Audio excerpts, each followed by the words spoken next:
on n'est pas encore tout permis. Je pense que maintenant, ce qu'on veut commencer à faire à l'église, exagéré.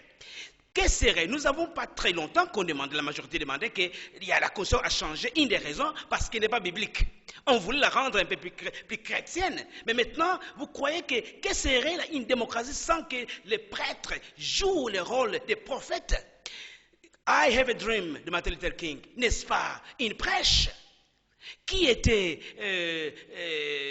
le Congo s'ils n'étaient pas les prêtres, ce n'étaient pas les pasteurs? Et le premier envoyé spécial qui est venu au Congo, c'était George Washington Williams, qui avait écrit la lettre pour parler à au roi Léopold sur les atrocités commises au Congo. Les prêtres sont maintenant devant un défi de savoir qu'est-ce qu'ils vont choisir. Obéir à Dieu ou obéir à l'homme?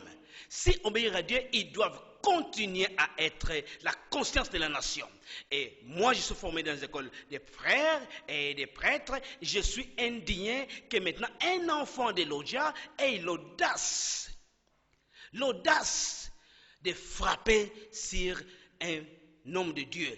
Là, c'est dépasser toutes les bornes. Et j'en appelle au possesseur de Lodja que ce n'est pas la politique que le Congo veut. Le Congo veut un état de droit. Et nous ne voulons pas seulement des bons mots qu'on va investiguer. Nous allons et nous devons voir clair là-dessus.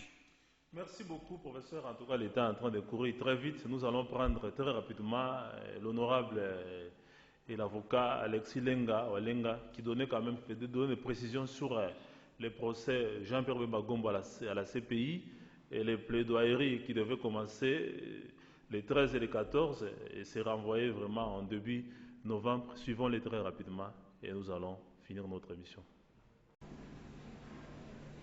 Oui, en tout cas, toutes nos excuses, on n'arrive pas à avoir cet élément-là d'Alexis Lenga. Je ne sais pas, les dossiers Jean-Pierre Bemba Gombo, c'est connu de tout le monde. Il y a même les dossiers de Fidel Babala qui est aux arrêts maintenant à la CPI pour la même affaire.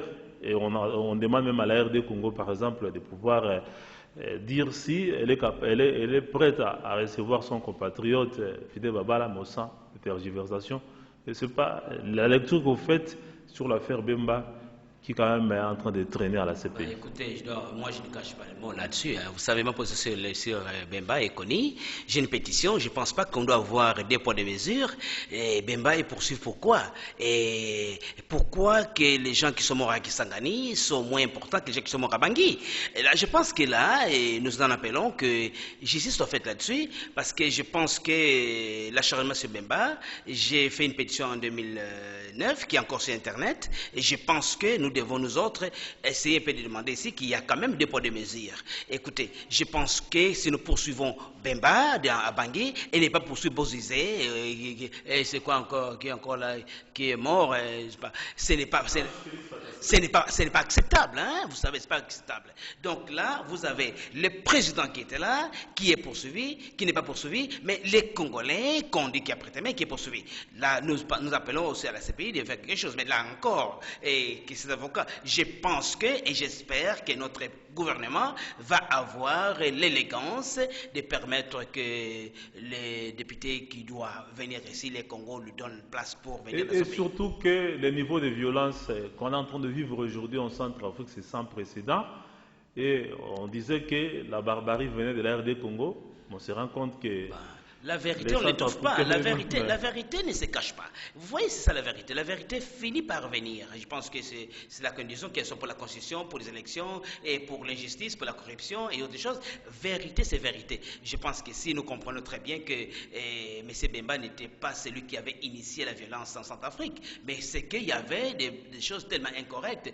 On ne doit pas avoir une politique de vainqueurs et de vainqueurs. Je pense qu'à ce moment-ci, j'en appelle aussi à la CPI de comprendre que notre position est très claire.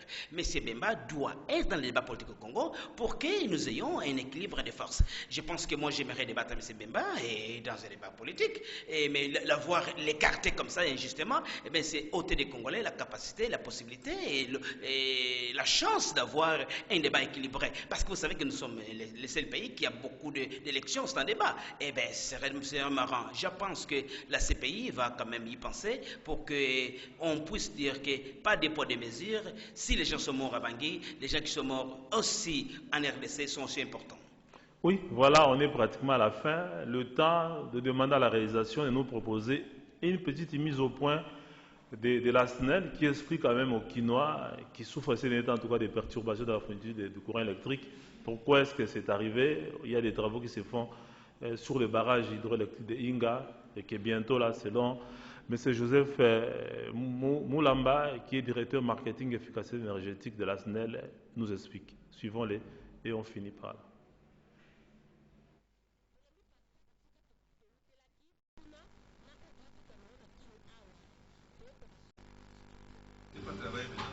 Selon le directeur de marketing et efficacité énergétique de la Société nationale d'électricité, Joseph Moulumba Nchapa, les perturbations constatées ces derniers temps dans la fourniture en électricité sont dues à des travaux qui sont effectués actuellement sur certaines machines du barrage hydroélectrique d'Inga. La SNEL s'excuse d'abord pour toutes les perturbations que la population a eu à enregistrer pendant cette période. Et sur ces, en tout cas, nous présentons nos excuses. C'est la SNEL, bien sûr, puisqu'elle est distributrice d'énergie électrique dans toute la République démocratique du Congo. Eh bien, maintenant, à ce qui concerne exactement ce qui s'est passé, c'est quoi? On était, en Genèse, on était au mois de septembre, les 3 exactement. Il y a la machine 4, le groupe 4 d'Inga 2 a connu un problème. Bon, ce problème-là, c'est volontairement que les techniciens d'Inga ont eu à cerner et ils se sont décidés qu'on doit arrêter cette machine pour une intervention urgente. C'était quoi? C'était plutôt une fuite d'eau au niveau de la turbine. Et cette fuite-là pouvait être préjudiciable, pas seulement pour le groupe, même pour la centrale tout entière qui s'inonderait et ça serait avec des dégâts catastrophiques. Alors, pour éviter ce type de catastrophe, c'est comme ça qu'au niveau de la SNEL, on a pris les dispositions de mettre en arrêt ces groupes-là. Eh bien, ces groupes-là avaient une production maximale de 170 MW à chaque seconde, 170 MW. Et dès qu'on l'a mis hors service, c'est automatiquement ce manque-là, cette puissance-là, que la production a eu à se répartir avec. Bon, à ce moment-là, il n'y avait que juste, au niveau de la production, il n'y avait pas de puissance tournante, des réserves tournantes. Alors, mais la distribution, ici, au niveau de Kinshasa, ne posait pas du tout de problème. Et tout le monde était normalement alimenté. Les abonnés de la SNEL doivent prendre patience car, à rassurer M. Joseph Moulumba, la normalisation de la situation interviendra dans un bref délai. Oui, professeur Nzita, un petit mot sur, en tout cas, cette mise au point de la SNEL. Pas beaucoup de commentaires, je pense que quand il y aura l'Oscar des prétextes, des esquisses, la SNEL en aura, hein, c'est le gagnant. Hein. Écoutez, la SNEL est mal gérée. Nous demandons l'audit de la SNEL. Il y a trop de malversations financières à la SNEL, il y a trop de problèmes à la SNEL. Je pense que les Congo demandent qu'il y ait audit de la SNEL. Ça, c'est important. Elle est très mal gérée et c'est dangereux. Et en tout cas, un petit mot de la fin. Je pense que mon souci majeur pour le moment, c'est que la RDC soit unie, que toutes ces batailles cessent, que nous puissions cultiver le respect de l'autre, l'amour de l'autre, et que nous puissions bâtir une nation avec des aspirations, des idées fédératrices, que nous pensons que ce pays va continuer. Avant nous, il y avait la RDC, pendant que nous sommes là, il y a la RDC, après nous, il y a la RDC, que nous puissions savoir que les Congo ont besoin de tout le monde, de tout et tout de suite. Merci beaucoup, professeur Stéphane Nzita Dinzita, en tout cas d'avoir pris de votre temps pour pouvoir vous entretenir avec nos téléspectateurs. Et si Dieu le veut, en tout cas, nous allons nous retrouver une autre fois. Et pour ceux qui nous ont suivis, nous disons merci à Eric Moffé qui nous a en tout cas assisté dans la réalisation de cette émission. Merci à tous ceux qui nous ont suivis et restez fidèles au programme de Canal Congo Télévision, votre chaîne. Bye et à la prochaine.